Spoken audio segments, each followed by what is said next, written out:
Hey guys, today we got parent functions and transformations. It's good stuff. Let's get going. Here are the 4 parent functions you need to figure out. You need to know. Okay, so the first one is called the constant function. The constant function is just a horizontal line. It's called constant because the y value on that line never changes. It stays the same all the time.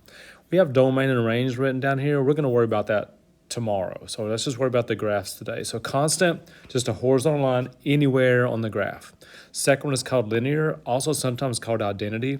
And by the way, anytime you see f of x, it's just another notation for y. So it really says y equals x. And think about where y and x are equal.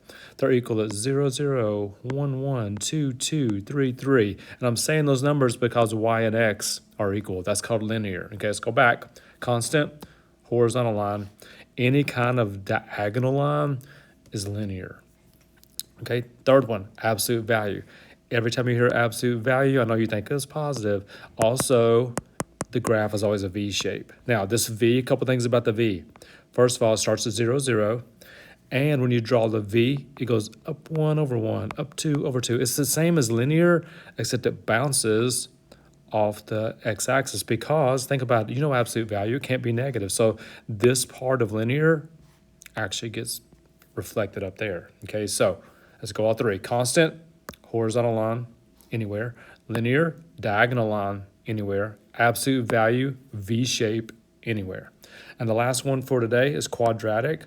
Quadratic, you'll see x squared. X squared, a fancy name for a square. X squared is quadratic function.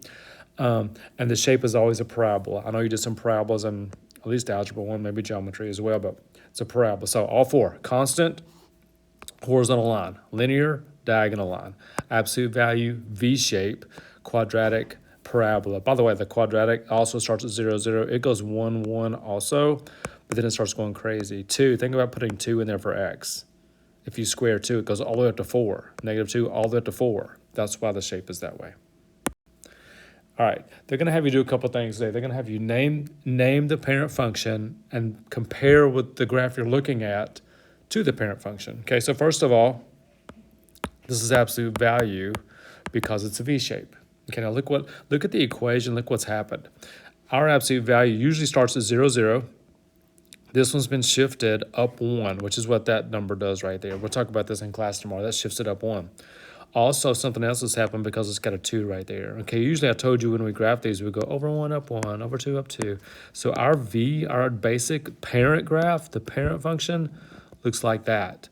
Okay, what happened is our V got skinnier because what that 2 did is stretched it vertically. So instead of going over 1, up 1, it went over 1, up 2, over 1, up 2. So it made the graph skinnier.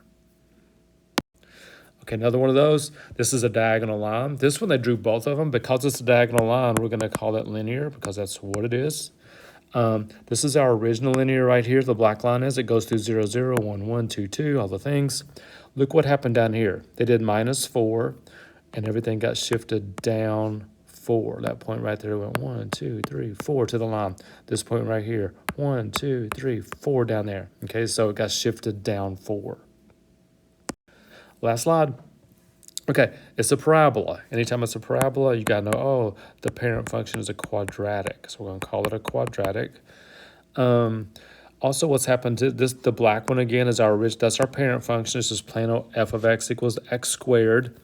But if you look at the new one, there's a negative sign in the front. And what the negative sign in front always does is it reflects it or flips it across the x-axis. So they took the black parabola, reflected or flipped it across the x-axis into the blue one, and that's what happens with a negative sign. Okay, and what deal, I'm going to give you a good way to do the transformations tomorrow in class, but did want you to see, we introduced to them just a little bit.